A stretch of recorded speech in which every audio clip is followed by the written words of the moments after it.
of our event that will help us to allow for our speakers to be on camera during their presentations. And thank you again for being here. It looks like we have a few more participants joining now. I'm Carla Kath, Director of Communications at Mass Commission for the Blind, MCB. And today is the third day in our week-long series from noon to 1 p.m. and it's Caregiver Support Week. Today's focus will be on adults who are blind and visually impaired and their caregivers. We recognize the important role that caregivers play for our community, and we are glad to connect with many of you today and later this week. We have some shortcuts to share with you. So no matter how you are joining today, we hope that you will participate in sharing your questions and participating in the discussion a little bit later. You can enter your questions in the chat here, or if you're joining via phone, it's *6 to mute and unmute.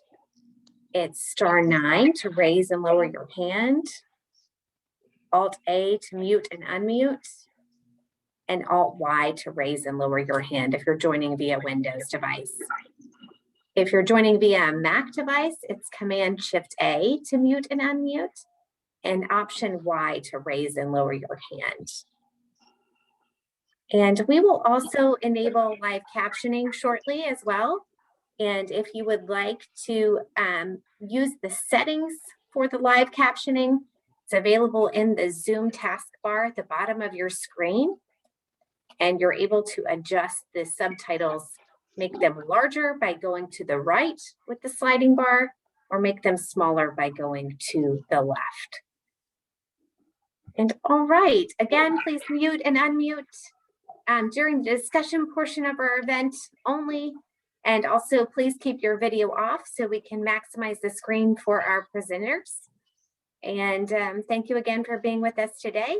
If you join us tomorrow from noon to 1 p.m., we will be talking to caregivers with a focus on seniors who are blind and visually impaired.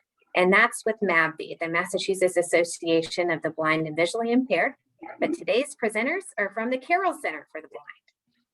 And with all of that being said, the wonderful colleague at MCB who has put all of this together for us with a lot of hard work is our social rehabilitation counselor, Carleen Boyd, and our MCB intern, Kate Chakowski. So thank you, Kate and Carleen. Thank you, Carla. And again, good afternoon, everyone, and welcome to the first annual Caregiver Support Week. And for those of you who have already joined us at previous sessions this week, welcome back. I'd now like to take this opportunity to welcome our Commissioner, David Darkangelo, and have him say a few words. Commissioner? Arlene, thanks so much. And thanks everybody for joining here today. It's great to be with you. I'm so pleased to be supporting Caregiver Support Week. And Carleen, great job by you, your team, Carla, your team, everybody involved from MCB who's helping to put this forward. This is the first time we're doing it, and we're getting a great response thus far. So thank you for your efforts. But really, thank you all for the work you do to support our consumers. As somebody who's legally blind, and I sure put some strain on my caregivers growing up and even now. So caregivers are a very important part of our community. And just know that we're there for you. This is your state government at work for you. The door is always open. Please contact me if I can be personally of assistance to you. And certainly our team here are just such great resources, both at MCB and the vendor community that we work with, our community partners, some of which you'll hear from today. So I'm so thankful for all of you. COVID has really challenged our whole community, just like society. And so it's so great to see the resilience and flexibility displayed by our consumers. And again, the people that support them, the greater caregiver community. So you have my full support and admiration. I thank you. Please let us know how we can be of service to you. Carleen, thank you again for your work, and I'll throw it back to you. Thank you very much, Commissioner. Carla, do we have Jennifer ready to go? I am here. Are you able to hear me? The classic Zoom question. Yes, Jennifer, thank you. And it's my pleasure to introduce to all of you Jennifer Harnish. Jennifer is the Director of Rehabilitation Services at the Carroll Center. With Jennifer today is a past client, Tina Curries, and her caregiver, Dan. Jennifer? Well, thank you for having me. And I always appreciate being able to work with the Commission for the Blind and to share all that the Carroll Center has taught me as a staff member and as a former consumer about the impacts of vision loss. And for today's topic, about how family and friends of those with vision loss can support their loved ones as they are walking that journey. I'd like to start by welcoming Tina Curries. Tina has been a very long time friend of mine and is one of the people who is responsible for supporting me in my own transition to vision loss. She has led a community support group for individuals with retinal degenerative conditions. And I don't think my 21-year-old son was even born when she and I met. So Tina, thank you for all that you've done to support me. And I wanted to invite Tina and her husband, Dan, to share their experiences. Dan as Tina's husband and Tina as the individual with a vision impairment.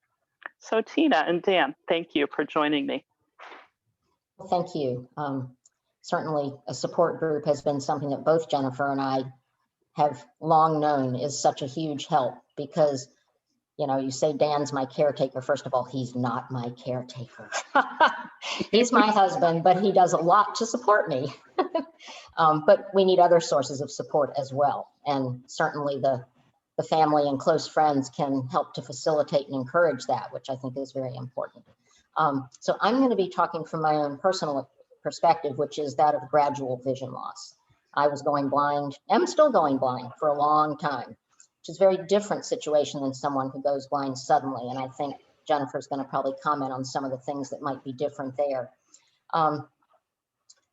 So I think the kinds of support that we need and look to our family and close friends for support with, the first is emotional support. And, you know, it's a big thing to find out you're losing your vision. It's not fun, it's not good, but it's not a tragedy either. I will be quick to point out. And, you know, a loved one can listen, can empathize, can be there when the person's feeling down, but can also suggest counseling so that somebody else carries some of the load for the emotional support. And also to remember that the vision loss is not the only thing that's going on in this family. There's lots of other stuff, both challenging and good. And those things need airtime and attention as well. So you don't want to let the person losing vision suck up all the attention in the room and all the oxygen. So that's important to remember. The other kinds of support I would call practical, functional kinds of support. And that I would say falls into two categories. One is the personal help that I need, things that I would normally, that a sighted person would do for themselves possibly, but that I can't really do. So a big one is driving. My vision wasn't all that bad when Dan and I first met. I was diagnosed, but hadn't lost a lot, but I had stopped driving after an accident. So if I need to go somewhere, you know, one of the options and often the most convenient one is for Dan to drive me. Luckily, we live in a place where there's good public transportation and I can walk to a lot of things. And that's something that I would encourage all families where there's somebody losing vision to consider, is to change your living situation so that there can be greater independence and the sighted person isn't a full-time chauffeur, because that's no fun for anybody. So, I turned to Dan, what color is this shirt? Do I have a stain on my shirt? All kinds of things that he does for me and that are very important, because you don't want to go out with a stain on your shirt. The other category, though, is sort of the shared responsibilities of a household. And every new couple that gets together has to figure out how they're going to share things. What are they going to do together? What are they each going to take responsibility for? And that's an ongoing negotiation, and things change over time based on lots of factors, people's workloads, children, and vision loss is one of those things, but it's, again, not the only one. So, and if you've got a gradual vision loss, of course, that changes over time. Sorry about that, it'll stop. That changes over time, so you need to communicate thoroughly and often because things are going to change. When we first got married, as I said, I was able to pretty much do everything a sighted person can do, except I wasn't driving. And then when our daughter was born 27 years ago, I went to part-time work. So I took on, you know, I was doing all the grocery shopping and the cooking, most of the cooking, not all of it, and the cleanup and the laundry and a lot of the administrivia related to parenting and stuff. So I did all that, and I was able to do it because my vision was still quite good. But then over time, you know, my vision started going down and going down and going down. And so we had to sort of renegotiate some of the things. The biggest one, I think, was the paperwork, you know, the mail, the bills, the filing, all that. And I used to do pretty much all of that, I would think. And I liked doing that. Gave me sort of a view into everything that was going on. But over time, I became slower. I became more error prone. It was just harder. So finally, at some point, we moved that over to Dan's category of things to take care of. And that's a big job. So that was a big blow. But throughout the process, as I'm trying to continue to do things, perhaps modifying how I do things, the support group was one big help, you know, picking other people's brains about ideas for how to handle something or a tool or technique to use to handle something. That was really helpful. I remember at one point, you know, I was having increased trouble with a variety of things, and I went and got a low vision assessment at Mass Eye and Ear and did some work with an occupational therapist, which was extremely helpful. You know, different techniques and, again, tools, equipment, that kind of stuff that helped me sort of get a new boost in being functional and carrying that on. And then when I was reaching the point where I thought I can't do things visually anymore, that was when I went to the Carroll Center for their independent living program. And that was, you know, boot camp for blind people, essentially. And it made a huge difference in my being able to continue to be independent, to continue to cook. I was doing, until Dan retired maybe 4 years ago, I was still doing most of the cooking. Now we share it, which is great because he's a good cook. But I certainly have gotten much slower over time. Everything takes longer. And so that always has to be taken into account. And Dan does take that into account. I don't cook all the same things I used to do. I've had to modify the techniques that I feel comfortable using. Let me check my notes here.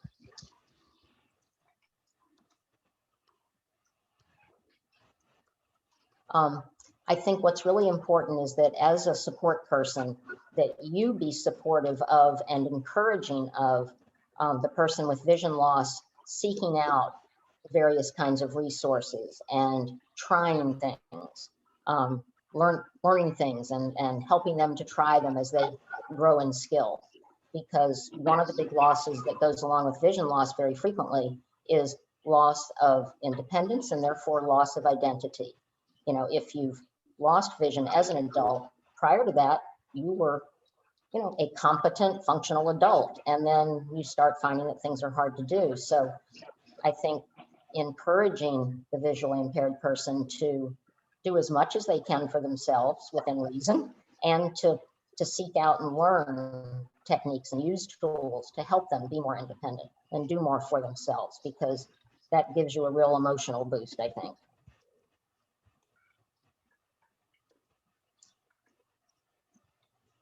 Independence, I think, is a really healthy and good goal. And I think people are, this is a personality thing to some extent. Different people have different desires for independence and comfort with dependence. But I think when it comes to vision loss, there's an awful lot that's kind of built in that creates dependence. And you just cannot be fully independent as a blind person or as a visually impaired person. And I think encouraging those people to try to be as independent as they can is important for the relationship as well as for them individually. The support group that Jennifer mentioned is something that's been going on for a long, long time now. And we periodically will have a concurrent family and friends meeting. So, you know, spouses, usually mostly spouses, but occasionally it's a parent or sometimes a close friend or, you know, a sister or something like that. And they meet separately. So it's just them giving support to each other and we're off in another room. And some of the patterns that I have seen that I think can create problems for people have come up, you know, been identified via those meetings. One is the support person who is really fearful and doesn't want to let, you know, tries to stop the visually impaired person from doing various things for themselves, like going out and walking by themselves or cooking. They're just so afraid they're going to hurt themselves. And the fact of the matter is that if you learn how to do it, you get the skills, these things can be safe. I mean, yes, I cut myself from time to time, but I did that before I had started to lose my vision as well. And so that becomes a barrier to the visually impaired person becoming more independent. And I think that can be a big problem. Another one that happens sometimes is that the person losing vision doesn't really want to accept it. And so they keep trying to do all the things they've done before and injure themselves sometimes, like repeatedly possibly. And that can be a problem for the support person who is afraid for them sometimes and doesn't want them doing some of the things they're doing. And again, communication is the biggest thing in all of, to make everything work better and to prevent problems. Communicating is so important. The last sort of pattern that can develop is that the two as a couple perhaps sort of enable each other for the visually impaired person to become increasingly dependent and passive, and the sighted person to take on more and more and more. And over time, they'll start resenting it and feeling like it's a burden. And the person with the vision loss starts to feel like they're not much of a person anymore to some extent, if they don't have things that they can do for themselves. So I think all of those can be helped quite a bit by communication.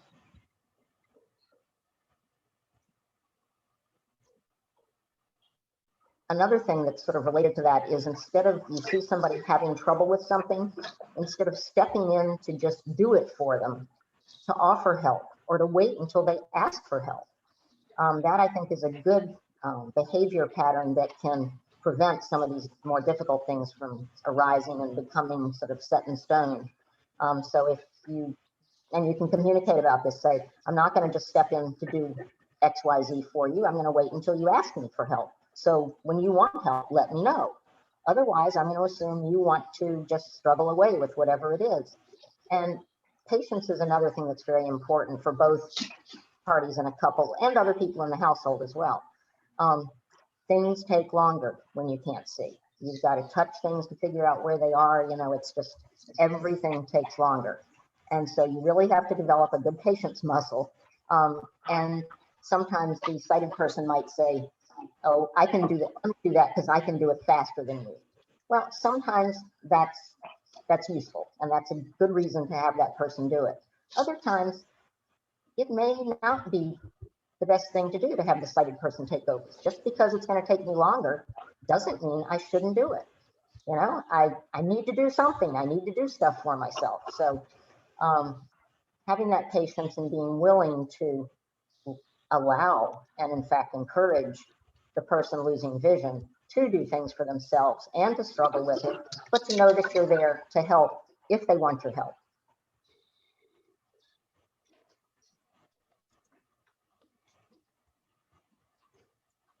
I think the communication, I've said that multiple times already, but communication is really the key. The sighted person, which is you, doesn't know what the person losing vision can actually see. And sometimes you think you know, but either it just doesn't work that way in this particular situation with lighting, or things have changed, because with a gradual progressive vision loss, your vision does change over time. So, you know, communicating about that, you asking, what do you see here? What can you see? and doing that, with some regularity can be really helpful to you in knowing when there's potentially a safety risk. You should step in and stop something from happening, but also just so you understand what the person's going through, what they are dealing with. I think I have one thing I'm going to mention at the very end, but I think that's all I have prepared in terms of comments. So Dan, what can you think of that I may have missed or needs clarification or more emphasis or something? I think you've done a really good job of covering just about everything I could think of. Perhaps just to reiterate or underscore, some of the things I heard that I think are perhaps worth repeating is that, as in any relationship, you need to work out, a set of roles and responsibilities, for each person that factors in their, abilities and preferences and, likes and dislikes at any point in time. It's important to get external help when you need it, whether it's support or training at places like the Carroll Center, or literally having an extra pair of hands from someplace outside that comes in to do things that neither of you can do or have time to do. Those are sometimes life-saving. Looking for as a couple, you're sometimes dependent on outside help. I think as you pointed out, there's always a balance to strike between two important goals. And one is the independence of the visually impaired person. But on the other hand, is having some responsibility for their safety. And it's something you always have to, be mindful of, is the tension between those two things. It takes patience, communication, and things change over time. So you need to be, willing to constantly reevaluate, where you are, where you're going, and evolve as circumstances change. Thanks. One last thing I wanted to mention is that this is very timely. Just last week, had an online correspondence school for people with vision loss, and it's free correspondence school, but it's of course internet. They have a lot of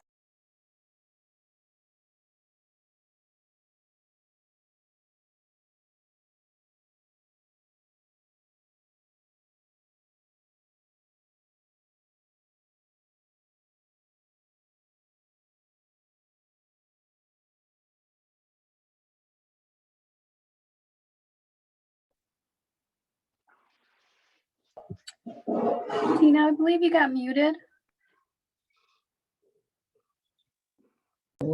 Yep. How about now? Now we can hear you. Thank you. Did you miss a lot? Did you hear me talking about Hadley? We did hear you. We did miss a few sentences there. So if you want to restart that thought.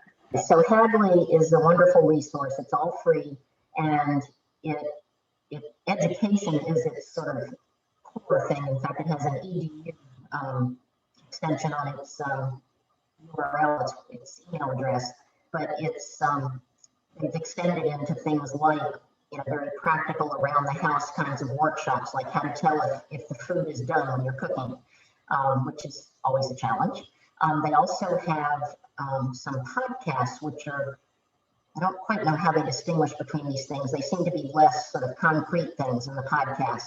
But one that they just announced last week is the impact of vision loss on a marriage. And it's got a couple talking about sort of the same kind of things we've just been talking about. But each couple, each individual, each family's perspective is going to be different because there are a lot of things that are different in their situation. So I would encourage you to look into Hadley. It's Hadley, HADLEY.edu. Very simple, hadley.edu. You can sign up so you have a login, and then you can access all of those things. And if you have, I have found their website to be a little bit challenging. If you have any trouble they have people available by phone who can help you with any of it. So just if you're having any difficulty or feeling frustrated, call them up and they'll sort it out for you. But the impact of vision loss on a marriage, I thought, was very timely for this session. So wanted to mention that, hadley.edu. So back over to you, Jennifer.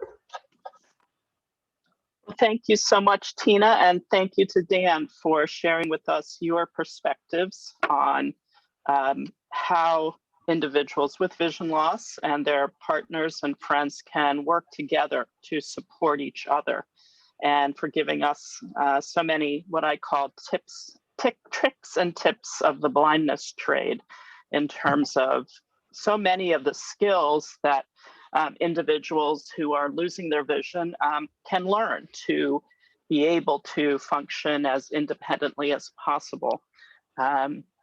I know the training programs that I have gone through have also been so beneficial to me.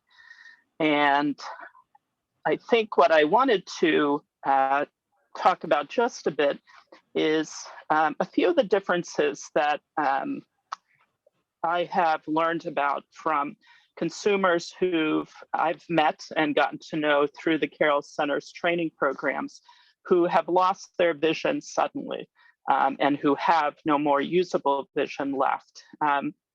In this kind of situation, because there is typically no preparation for that to happen, the family and friends, and of course, the blind individual are thrown into, we'll just say, a bit of a state of chaos, uncertainty, really deep, difficult emotions, just so much to think about. And I often say with vision loss, when it initially happens, there isn't, like, kind of when you have kids, there isn't a guidebook that you automatically have in front of you to know how to navigate. The Commission for the Blind and their staff certainly play a critical role in educating individuals about all that's available to support blind individuals in regaining their independence and returning to employment or being able to keep a job that they currently have. And that's really a critical part of adjustment, but it really takes some time. It can be normal for family and friends to want to kind of jump right in, get on the internet, research every and all devices that exist to buy things immediately from Amazon, from individuals who sell devices for blind individuals. One of the things I always say to people is that it's not a one-size-fits-all device. How would I say it? Devices aren't always fit for everyone. The degree of vision loss, the cause of vision loss, the way in which it impacts the individual's eyes is so varied, even with the same diagnosis. And part of what the Commission for the Blind does is speaks with their new consumers or existing consumers whose vision might be changing, to help them to have assessments of their vision, to try out various devices, both low and high tech, to figure out what might be the best fit. Orientation and mobility specialists, it's not always the first cane that's the best fit. They are trained to really observe and to help the individual figure out what is the best fit. There have been many consumers coming these days with canes that were ordered from Amazon, maybe who study YouTube videos on how to use the cane. And although sometimes that works for the individual, it's been common for us to see those kinds of things actually leading to even less safety for the blind individual because of the assumption that it's all the correct way to do things. Now, I want to really say that friends and family play such a crucial role, and I don't want any of what we're talking about today to be taken as criticism, because as friends and family have pointed out to me over time and our consumers, they aren't sure what to do. They are trying to do their best, or you are trying to do your best to be as supportive as possible.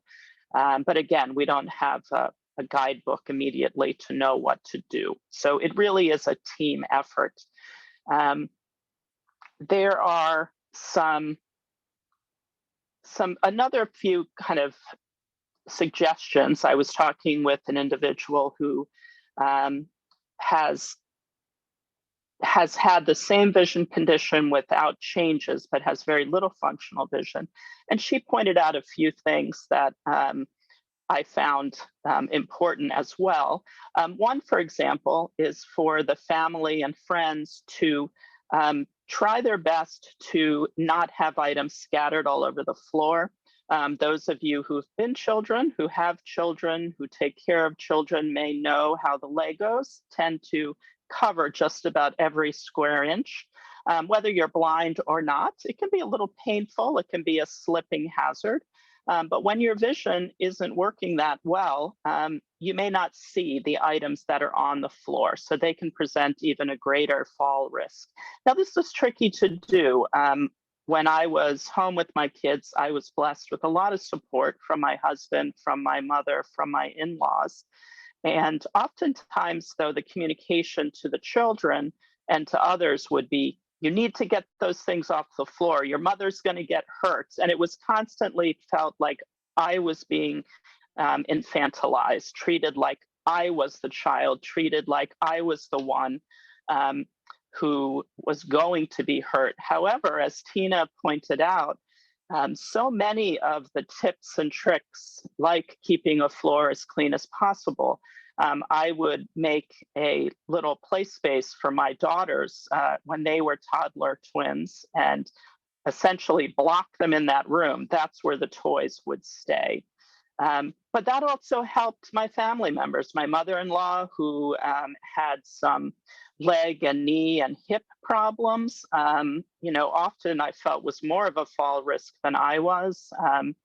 We learned things like leave your drinking glasses not on the edge of a table or a counter, rather in the center of the counter.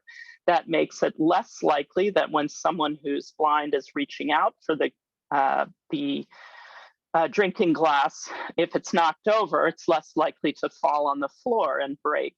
But again, I think so many of these things, sometimes I can feel a little better about my own glasses that might break now and then when somebody else in my family who sees perfectly well breaks things. In a way, it's a reminder to myself that these things are not blindness things. These are just real life situations. A friend with some usable vision also found that she and her husband and children had to not negotiate, but have a lot of conversations around her need for strong lighting within the household. That can be uncomfortable as the other family members are getting used to that amount of lighting. And it is an adjustment that people do get used to. Family members can even wear their own, say, sunglasses when in the house as they're adjusting to it. But the understanding is just that the bright lights can be very painful to some individuals, depending on their vision condition. And it also serves to allow them to much better use the vision that they might still have remaining. Some other things that I now find funny, but when they first happened, it was sort of a bit of a, I can't believe I did that, they did that. One common shared story among many blind individuals that many of us laugh amongst ourselves at is how similar the toothpaste tube feels to the pimple cream tube, to the Desitin tube, all of these things. And individuals with vision loss will often use strategies of attempting to be organized, attempting to keep things in a given place. I have become hyper focused on where I put my keys, where I put the toothpaste in my bag when I go camping, for example. The reason for that toothpaste is when I was camping and went to the shared restroom, I found a tube on the counter, thought it was my toothpaste. And it turned out to be my son's pimple cream and did not taste nearly as minty fresh as the toothpaste I had brought. But I took responsibility for that. I ended up doing a better job of labeling these items, of putting them in my own designated containers, but not blaming him for leaving it on the counter. Because I think it is important that as adults, we take responsibility as well for the ways in which we can support our sighted loved ones in not having to feel guilty about these things. Of course, my kids tend to think these things are funny and they laugh along with me, which I really appreciate from them. And I thought I'd just share a couple of stories. One of the most important things as your loved ones are adjusting to their vision loss and developing their skills is to allow them to take some risks, to use their skills, and not to be hovering, not to be following, not to be judging, because that really impacts the blind individual's sense of self, their sense of self-confidence. And one example from a client from years ago is she was learning all the cooking skills, the mobility to get to the stores, to walk in her neighborhood, etc.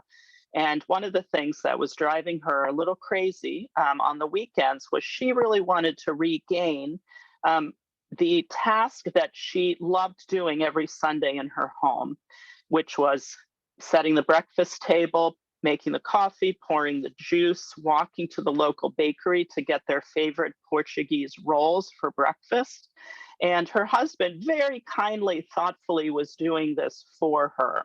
However, as her skills began to develop, she would come home on the weekends and start getting annoyed. And he and the kids were having a hard time letting her have the space to explore, to do these things. So she decided one morning, she got up at 5 a.m., well before anyone else. She threw her clothes on. She walked the 3 blocks with her new cane skills to the bakery. She had organized and identified her money, so bought the special rolls, brought them back, made the coffee without burning fingers, set the table beautifully, even cut some flowers from the garden and put those in a nice vase in the center. And she just had to laugh, and she and her husband laughed together about this when he woke up in astonishment and said to her, "Oh my gosh, who did you have come in the house to do all of this?"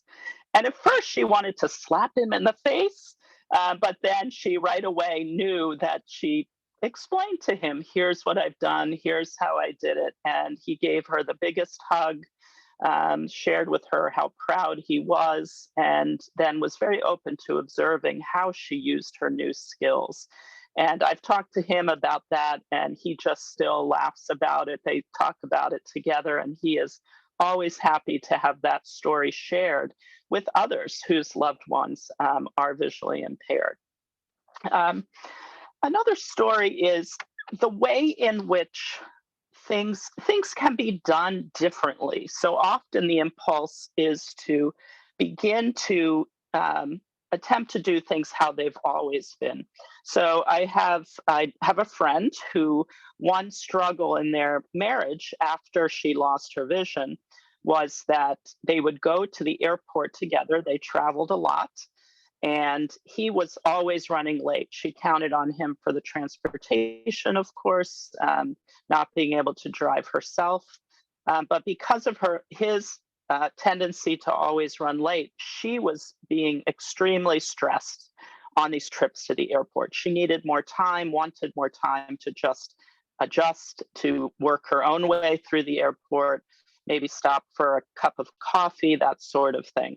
So she was working with a therapist at the time who suggested that why doesn't she use Uber to get to the airport, take advantage of the assistance that the airport can provide if you request it to get through security and to your gate.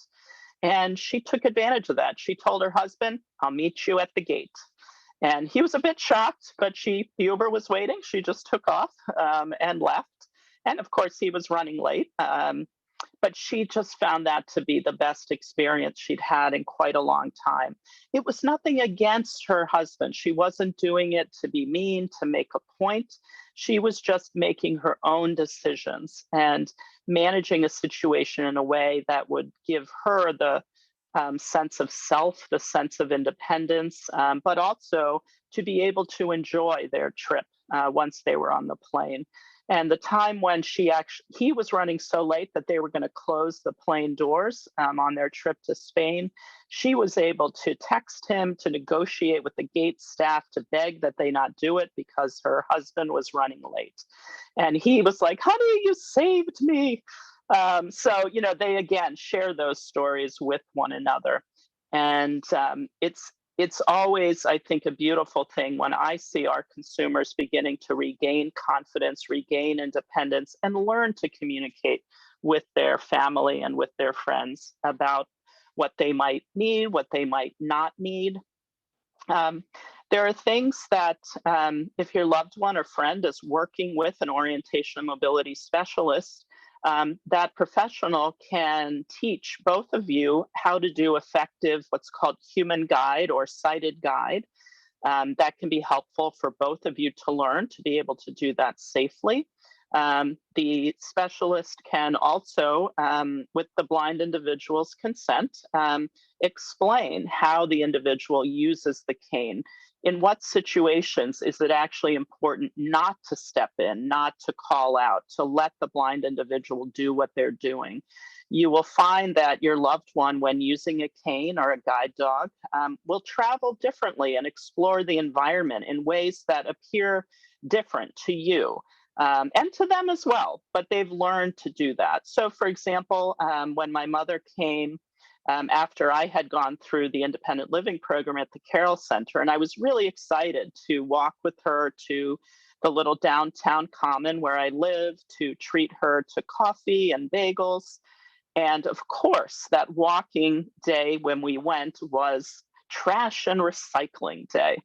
And as many blind individuals know, that tends to clutter the sidewalk.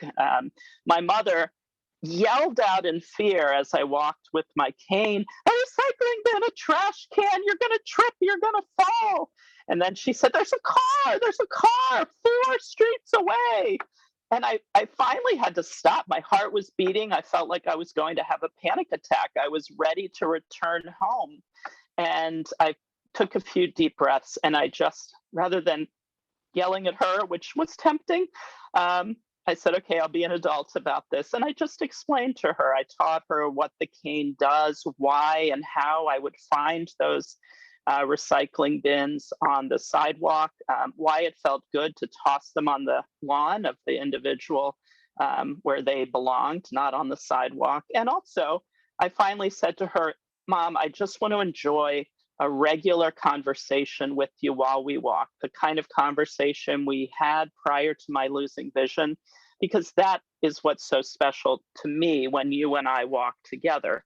And I said, the only time to say anything to me about my safety or my cane is if I'm about to get hit by a car. And we kind of laughed at that. It's not the funniest thing, but the idea was, allow me to use my skills. Yes, I will make some mistakes along the way, hopefully not a mistake that would cause an injury. And it was just a beautiful walk. And to this day, I'm actually flying to Maryland to spend a week and a half with my parents, who I haven't seen in over a year, to be able to just enjoy being with them. And when I go, I am actually more of the caregiver. I'm helping my mother with all of her bills and paperwork. My father has advanced dementia and is no longer able to do that task. And I'll actually be, as a Mother's Day surprise, taking her tomorrow to get her first vaccine. So don't tell her that I scheduled that, but I'm ordering the Uber to get to the mall where the shot will be. I'll be using different apps to help us find our way. And then I'll be treating her to a nice lunch afterwards and maybe a special Snoopy Band-Aid provided by the grandchildren. And, I think she and I and my father will have a very special time together. So I'm very much looking forward to that. although she tells me the only thing she's looking forward to is me bringing my guide dog. So that's okay. My guide dog is special and loves my mom, and I've gotten used to that. So I think I will end with that. Actually, I'm going to share 2 books. Both of these are available in electronic format, which is beneficial to those with a visual impairment. They can be ordered through the Braille and Talking Book Library in Massachusetts, housed at either Perkins or in Worcester, and also through the BARD downloadable book system, which is part of the Braille and Talking Book Library. The first book is called Thriving Blind, not Driving Blind, as my screen reader makes it sound like, although that might be possible one of these days, but Thriving Blind. And this book is written by the mother of 2 young men who, when she learned about their visual impairments, she was very scared about their future. So what she decided to do was become involved in blindness organizations so that she could meet individuals who were blind, who were living very full lives. And each chapter in this book presents the story of different blind individuals, their family, their children, their activities they love to do, the work that they do. And I found it to be a very easy read, and those that I've shared it with have also enjoyed reading these stories, getting to know a variety of people from a full variety of different life situations. The other book, which is not only helpful when you have a family member who's been visually impaired much of their lives, but also especially, I think, to individuals who are new to their visual impairment. The book is called Vision Loss and Personal Recovery. It is by Hannah Fairbairn, Fairbairn. And Hannah is a former personal management instructor at the Carroll Center, and also taught what we call communication skills or interpersonal skills. So how to talk about your vision condition, how to talk with your family and friends. But it's not a very long book. It presents a lot of tips and tricks. It shares with both the blind individual and their loved ones lots of different thoughts and ideas, and can build an understanding of what your loved one is going through. So that book is also available through the Talking Book Library. It's also available in print from the Carroll store, located at the Carroll Center, but they will also mail the book out. It's also available through the Google Play Store in an electronic format. Both of those books I've read myself a number of times, and again, individuals that I've worked with have also found them to be useful. So thank you for spending this time with me, with Tina, and with Dan. And we wanted to save just a little bit of time for your questions, and you could put them in the chat, or if it's possible, and you'd prefer to raise your hand, I think that's an option as well. Thank you so much, Jennifer and Tina and Dan. Wonderful to hear from you all today. Yes, if you have a question, please feel free to type it in the chat, raise your hand. Our colleague Kate will be taking any questions that people have. Kate, we have time for just a couple of questions. Perfect. Thank you so much, Carlene and Jennifer and Tina.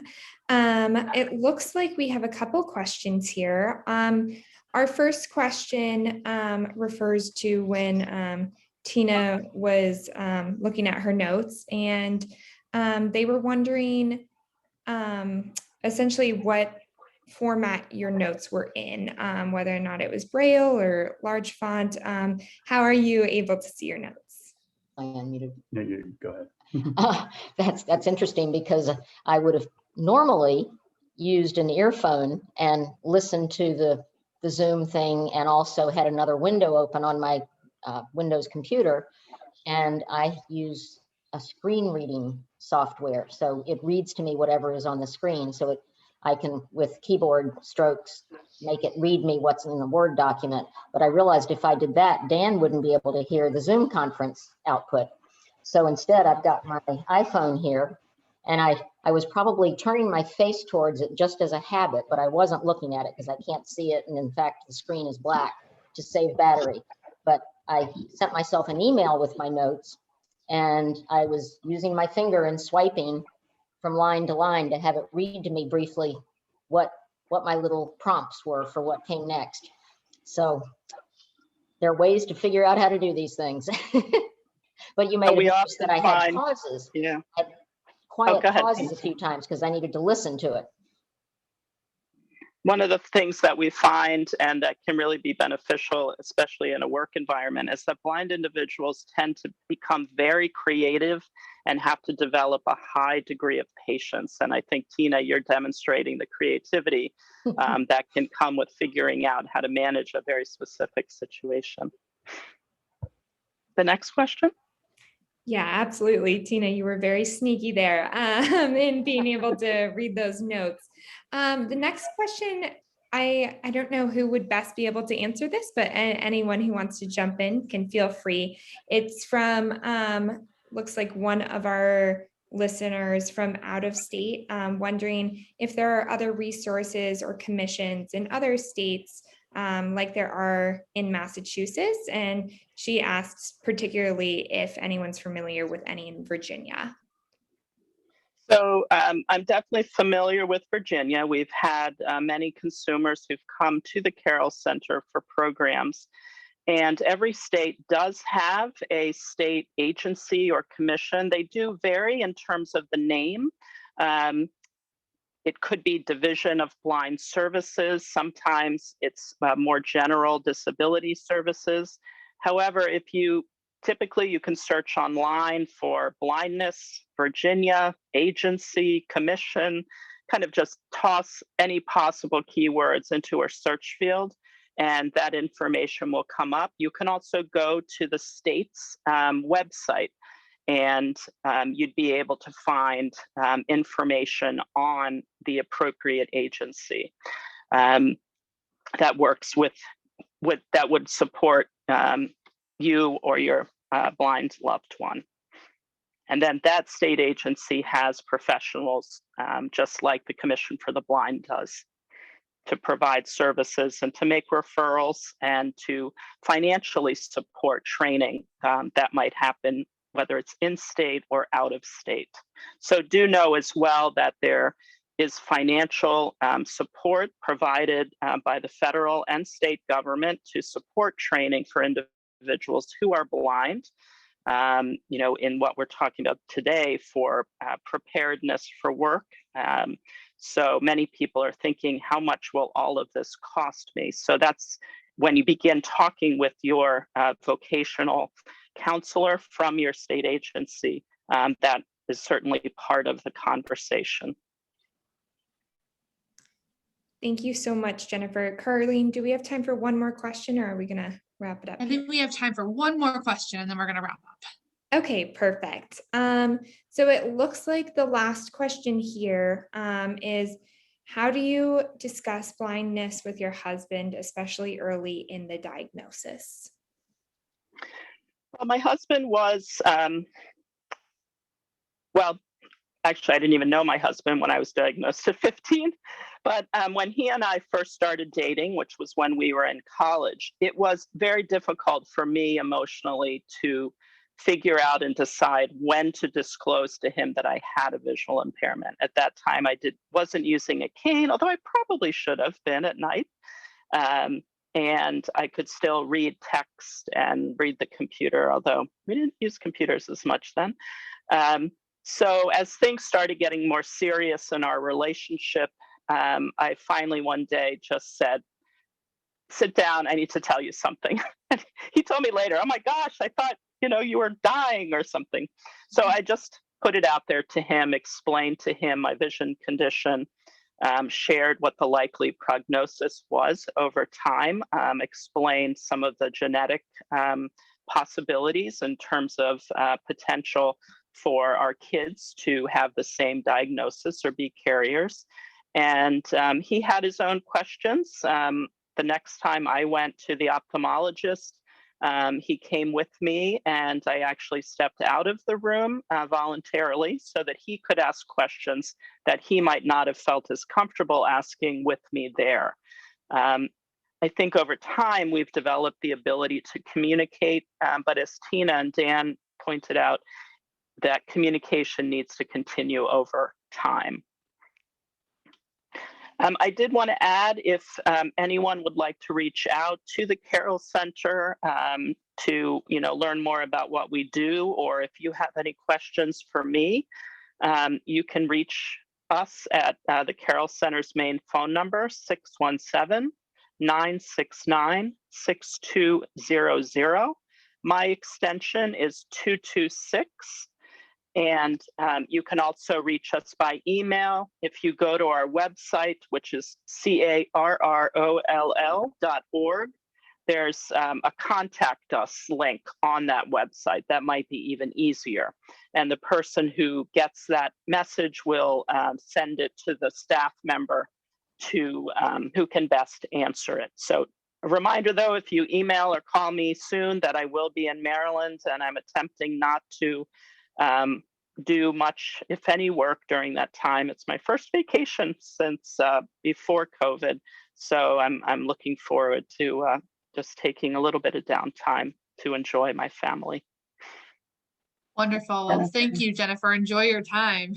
And thank you again all so much for coming today. And again, thank you to Jennifer and Tina and Dan for presenting for us. Hope that everyone has a wonderful afternoon, and I look forward to hopefully seeing some of you at our sessions either tomorrow or Friday.